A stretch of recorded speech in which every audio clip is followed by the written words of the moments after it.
Welcome, football family. Today we are ranking the top 10 most disappointing NFL teams of all time. Let's get right into it.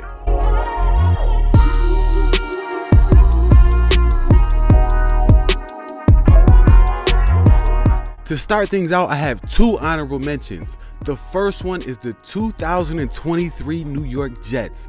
We all seen it. The football gods made us sit through an entire season of Hard Knocks. All about the New York Jets, all centered around Aaron Rodgers.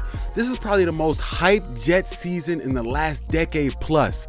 For good reason too. The offense has some very good young talent in Garrett Wilson and Breece Hall, and the defense led by one of the best defensive tackles in the NFL, Quentin Williams, and one of the best corners in Sauce Gardner. This defense was flat out amazing.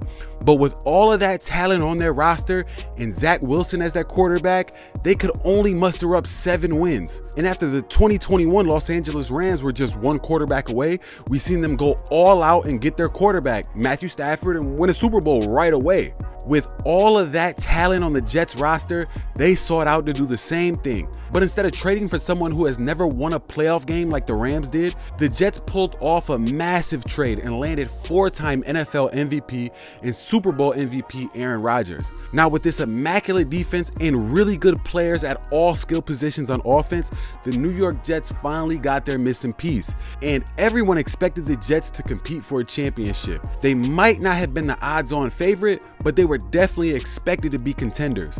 And Jets fans were buying into the hype. Expectations for this team was through the roof. And then came that Monday night, week 1, September 11th, 2023. Aaron Rodgers lasted a total of 4 plays before that shaky offensive line that people have been criticizing all offseason gave up. And Aaron Rodgers tore his Achilles. Not only was the season over for Aaron Rodgers, but the New York Jets' entire season was done after 94 seconds. New York would go back to Zach Wilson, and their offensive coordinator Daniel Hackett would be faced with criticisms all year long. The Jets would end the season the same as the year before, 7-10. Also, as another honorable mention, we had the 2023 Philadelphia Eagles. Now, I feel like the 23 Philadelphia Eagles kind of fly under the radar a bit because they still made the playoffs. This team was easily one of the biggest disappointments I've ever witnessed.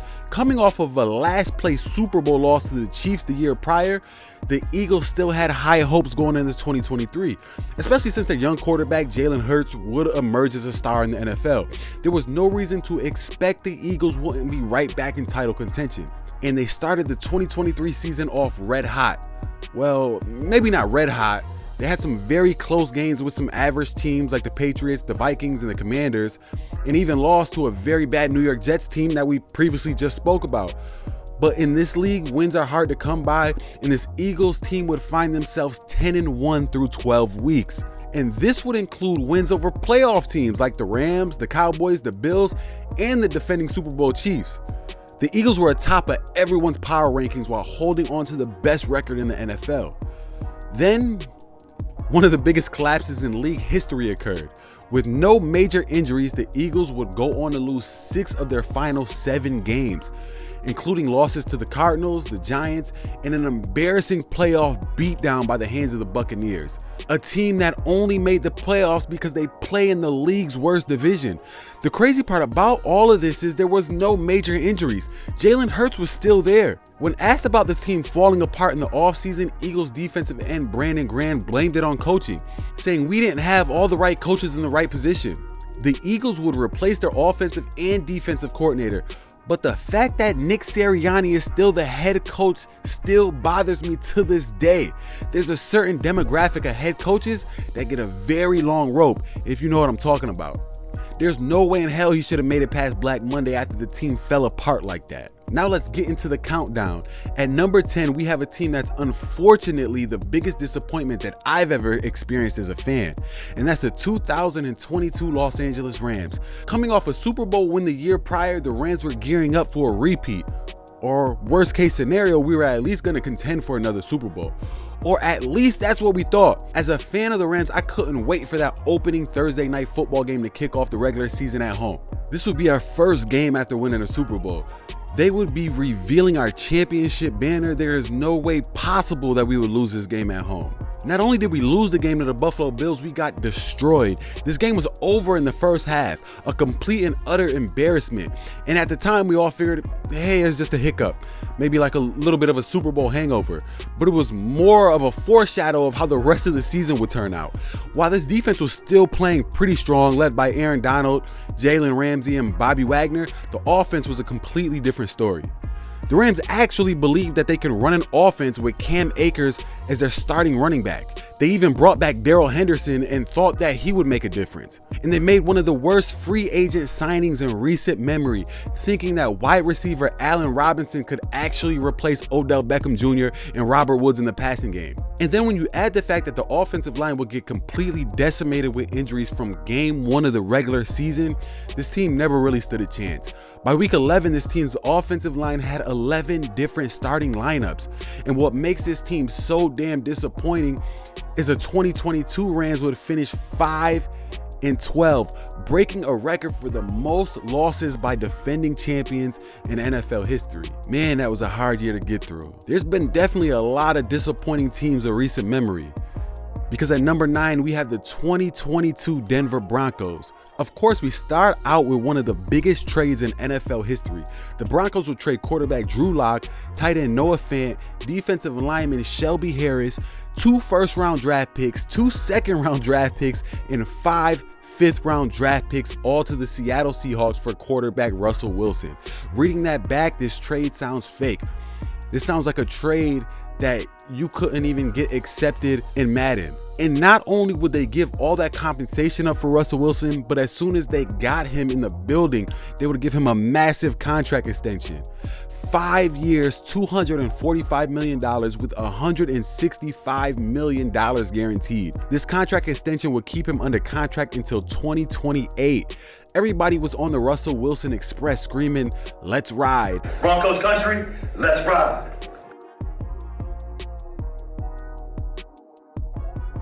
Every Broncos fan I know was yelling out, "In Russ we trust." The expectations for the Broncos skyrocketed, and rightfully so.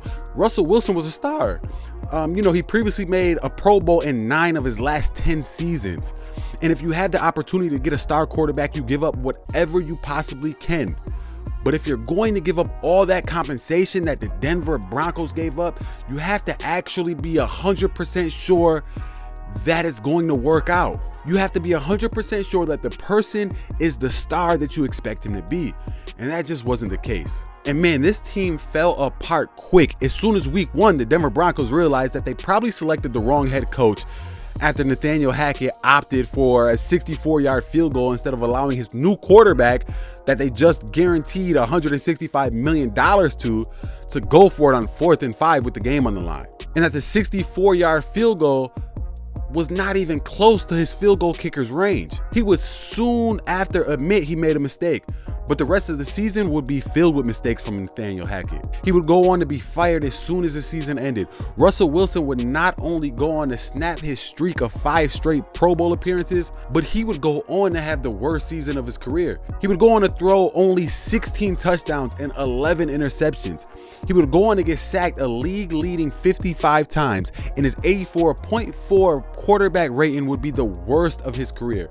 The Denver Broncos would finish 4-11, and despite Russell Wilson still being under contract by the Broncos until 2028, Wilson would only go on to play one more season with the Broncos, and they would cut him at the end of the 2023 season. Russell Wilson would go on to sign a 1-year contract with the Pittsburgh Steelers.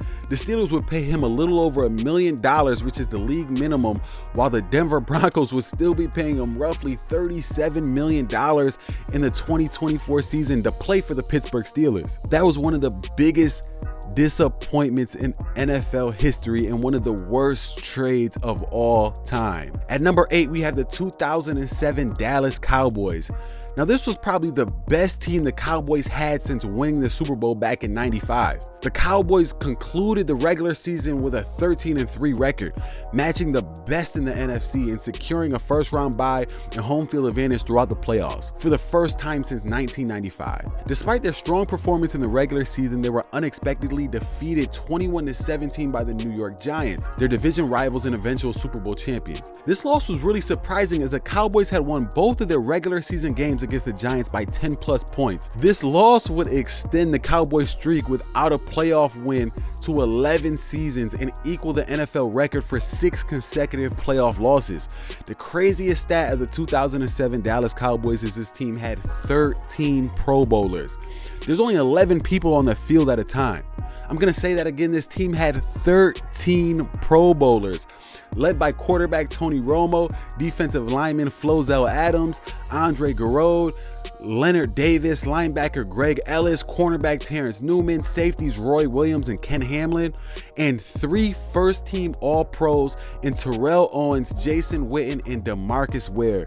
This was by far the most talented roster in the NFC that season, and to lose in the first round to a team you already dominated twice in the regular season is absolutely crazy. Sounds just like the Dallas Cowboys to me. It's my team. It's my quarterback. At number 7, we have the 1996 New York Jets. Now, this team entered the year full of expectations. After going 3-13 the year prior, the team would go on to have one of the biggest off seasons in NFL history. At least that's what they thought. After 3 seasons with quarterback Boomer Esiason as a starter, the Jets decided to go in a different direction and release Esiason in the offseason. They signed former Pro Bowler Neil O'Donnell, who had just led the Pittsburgh Steelers to a Super Bowl. The Jets received the first overall pick in the NFL draft and drafted wide receiver Keyshawn Johnson out of the University of Southern California. The Jets also signed offensive tackles Jumbo Elliott and David Williams and receivers Jeff Graham and Webster Slaughter. The Jets spent $70 million in the offseason on free agents and rookie contracts. $70 million might not sound like a lot, but this was 1996. The salary cap back then was only $40.8 million, and the Jets allocated $70 million in one offseason. That's absolutely crazy. To put that into perspective, in 2024, the NFL salary cap is $255.4 million. So what the Jets did in 1996 would be the equivalent if someone in 2024 spent $447 million in one offseason. So after going 3-13 and spending all of that money and adding what everyone considered to be a once-in-a-lifetime generational talent in wide receiver Keyshawn Johnson, the Jets of course had no option but to get better, right? I mean, they were 3-13. They have to get better. But instead, they would go on to finish 1-15 and tie a record for the most losses in NFL history. A record that would stand until the Lions would go 0-16 in 2008. This is still the worst record in franchise history. Head coach Rich Kotite would step down before the season even ended. After the season, the Jets would bring on head coach Bill Parcells. Parcells would do a really good job turning things around, going 9-7 his first year, and then going 12-4 his second season and winning the AFC East. Now at number 6, we have the 2010 San Diego Chargers. This is a team that people might not know about. A team that kind of flies under the radar when talking about the NFL's biggest disappointments. But that's why I'm here, to bring these things to light. I actually thought about putting them a little higher on this list. Drop a comment and let me know where you think I should have ranked them. Do you think I should have moved this team up a little bit? The San Diego Chargers team ranked number 1 on offense and number 1 on defense. This was the first time that was accomplished since the 1996 Green Bay Packers, led by Brett Favre. The 96 Packers would go on to become Super Bowl champions, rightfully so. The 2010 San Diego Chargers wouldn't even make the playoffs. Now, we've seen some average teams win a Super Bowl. Think about those last 2 most recent New York Giants Super Bowl wins. We also seen some teams that have a really good offense and a bad defense win the Super Bowl. We've seen some really good defense along with bad offenses win the Super Bowl. But I don't think we ever seen a situation where the team had the league's best offense and best defense and couldn't even make it to the postseason. I did some research and I couldn't find another team. Maybe I'm wrong, let me know in the comments if I missed something. This team was led by quarterback Phillip Rivers and tight end Antonio Gates. This team was dominant on both sides of the ball. But unfortunately for the Chargers, there's actually 3 units to a football team. and this team had one of the worst special teams units in football history. From a DVOA standpoint, the 2010 Chargers were the second worst unit in the NFL. No, not of 2010. This was dating back to 1989. It didn't take long for this special teams unit to show its true colors. In week 1 against the Chiefs finished the game with 160 punt return yards. To put that into perspective, the 2013 Chargers had 166 punt return yards for the entire year. The Chiefs did that to the 2010 Chargers in week 1 alone. In week 2, there was a blocked punt. In week 3, there were 2 kick returns for a touchdown. In week 5, there were 2 more blocked kicks. In week 7, there was another missed field goal that would have tied the game at the end of regulation to send it to overtime. In week 8, the Chargers started the game off by getting a safety on a blocked punt on their first possession. They would go on to also have 3 penalties on special teams, all holding on different players. Now, the second half of the season, the Chargers would go on to fix a lot of their special teams problems, but by that time, it was too late. As a unit, the 2010 special teams raked up 19 penalties and 22 missed tackles. It would be damn near impossible to ever see that duplicated again in the NFL. I mean, what makes it so damn disappointing is that quarterback Philip Rivers played at an extremely high level all year long. This defense was clicking on all cylinders too. And the only thing that could hold this team back from the postseason was an historically bad special teams unit. They lost 5 of their first 7 games, each of which was by a 1-possession margin. If their special teams played just slightly better, they would have won a lot of those games. They would go on to win 7 of their last 9 games, but it wouldn't matter. The Chargers would finish the 2010 season 9-7 and miss the postseason. And honestly, the fact that they were still able to win 9 games was pretty damn impressive. Now at number 5, we have the Dream Team. No, not that Dream Team, this Dream Team. The 2011 Philadelphia Eagles. They finished 10-6 the year prior, winning the division but losing in the wild card round of the playoffs. Philly looked to take the next step in 2011.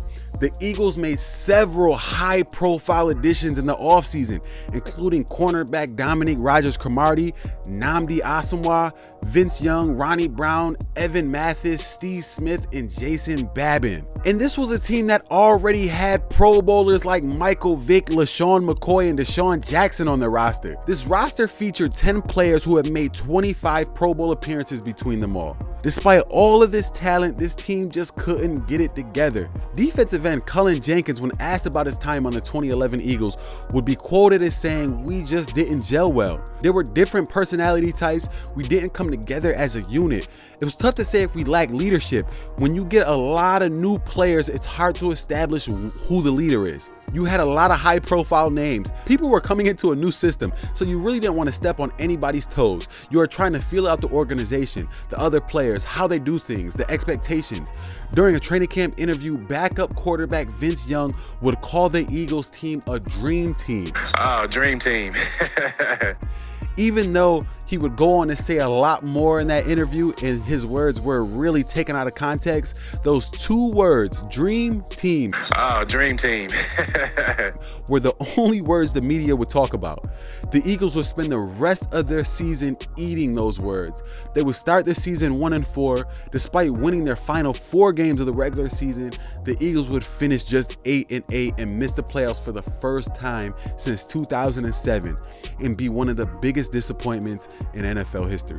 At number 4, I decided to do things a little different. We had the 2017 through 2020 New Orleans Saints. The Saints during this period achieved much success in the regular season, finishing 11-5, 13-3, 13-3 again, and then 12-4, winning the NFC South each time.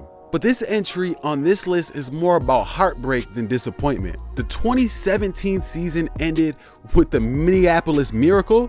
The 2018 season ended with the no-call pass interference against the Rams in the NFC Championship game. And as a Rams fan, guys, I would like to say sorry. That was one of the worst calls ever. But I'm glad it happened to you guys and not us. And to give you guys a caveat, it was a pass interference call, and if they called it, the game would have been over. But they didn't call it. And you guys kicked the field goal. You guys gave us the ball back, and you could have stopped us. But instead, you let us march down and kick a field goal to tie the game up. And then in overtime, the Saints did get the ball first. They could have scored. This is before the overtime rules changed, so they could have scored. and won the game, but instead they threw an interception. And once they threw the interception, they could have stopped us again and got the ball back, but they didn't, and we kicked the game-winning field goal. So I get it. It was a pass interference. It was heartbreaking, but you had 3 other opportunities to win the game and failed to do so. Now, the 2019 season ended after a late game fumble, which would lead to the Vikings overtime win in the wild card round. The 2020 season would end after running into Tom Brady and the Buccaneers in the divisional round. This would be quarterback Drew Brees' last game in the NFL, ending one of the most disappointing stretches in Saints history. It's hard to believe, as long as Drew Brees played in the NFL and as great as he was only able to make it to that one Super Bowl. Luckily, they won it, but there's quite a few times Drew Brees and those Saints teams should have made it back. That's why, if you ask me, I always said that I think Sean Payton is a little overrated as a head coach. Now, at number 3, we had the 2000 Washington Commanders. In 1999, this team went 10-6 and won the NFC East for the first time since '91, and would win a playoff game for the first time since 1992. Led by head coach Norv Turner, I wanted to bring that up because he coached a few different teams on this list, and I don't necessarily think that's a coincidence. When a team finally turns the corner, expectations are obviously to keep improving, especially when you have 3 first-round draft picks in the coming draft. 3. The highest being the 2nd overall pick that they received from the New Orleans Saints for the Ricky Williams trade. They would go on to select linebacker LeVar Arrington with the 2nd overall pick.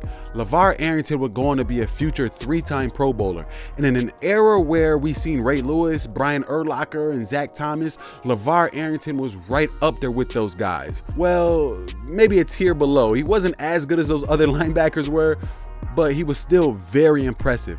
LeVar Arrington was definitely a baller. Their other 2 first-round picks would be traded to the 49ers so the Commanders can move up to the 3rd overall spot and select offensive tackle from Alabama, Chris Samuels.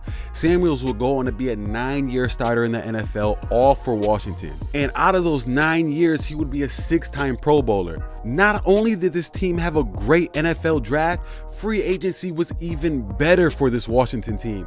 They would go ahead and sign quarterback Jeff George from the Minnesota Vikings to come in and compete with Brad Johnson for the starting position. They would also sign veteran guard Jay Leuenberg and future Hall of Fame wide receiver Andre Reed. Now, if that doesn't already get you extremely excited for the 2020 season, I don't know what will. Well, how about we grab some of the greatest defenders of all time and throw them on this team as well?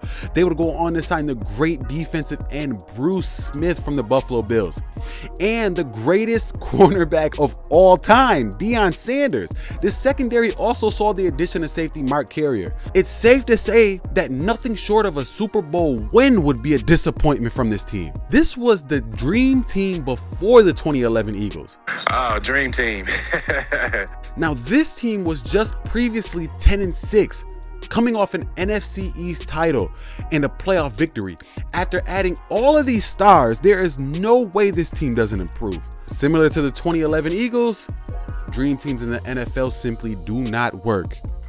Well, I guess, until my Rams in 2021 brought in Von Miller and Odell Beckham, but I'll save that for another list. This team started out by winning 6 of their first 8 games, and everything seemed to be going well. But their offense would struggle in all of these games, only scoring more than 21 points one time. They would then lose games to the Tennessee Titans, the Arizona Cardinals, and dropping their record to 6-4, then beating the defending champions, the St. Louis Rams, 33-20, but then they would go on to lose back-to-back games to the Eagles and the Giants, effectively knocking themselves out of the playoffs by dropping their record to 7-6. The owner, Dan Snyder, would go on to fire Norv Turner once they were eliminated from the playoffs. The 2000 Washington Commanders would finish the regular season 8-8, which would not be good enough for the playoffs, making them one of the most disappointing teams in NFL history. I still can't believe this team didn't make the playoffs. Now, I went back and forth between number 1 and number 2 100 different times in my head.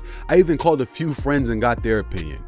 And after a very, very long thought process, at number 2, I bring you the 2007 New England Patriots. So for everybody that doesn't know, the 2007 Patriots was probably the greatest team of all time.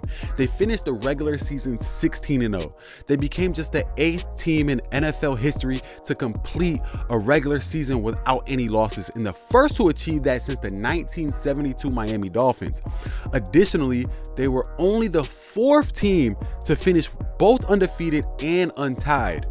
The Patriots were also the first team to have a perfect regular season since the NFL extended the schedule to 16 games in 1978, thereby setting a new record for the most wins in a regular season. The Patriots would have 8 Pro Bowlers on their roster and 9 All-Pros. It still bothers me that a player can make an All-Pro team but somehow not be selected to a Pro Bowl. That doesn't make any sense. There's no way Wes Welker should be selected to the All-Pro second team, but not a Pro Bowl team. But anyways, you also had Tom Brady as the starting quarterback at the peak of his powers. You had Randy Moss, who was completely unguardable the entire season. You had 3/5 of the Patriots' offensive linemen were all pros. 3/5 of the offensive line were all pros: Matt Light, Logan Mankins, and Dan Koppen. And you also had all pros on every level of the defense. Not Pro Bowlers, all pros, with Vince Wilfork at defensive tackle, Mike Vrabel at linebacker, and Asante Samuel at corner. This team was completely unstoppable. Tom Brady would go on to win his first NFL MVP award and break a record for most touchdown passes in a single season with 50. Randy Moss would also break a record for the most receiving touchdowns in a season with 23, a record that still stands to this day. Maybe one day I'll rank the greatest offenses in NFL history.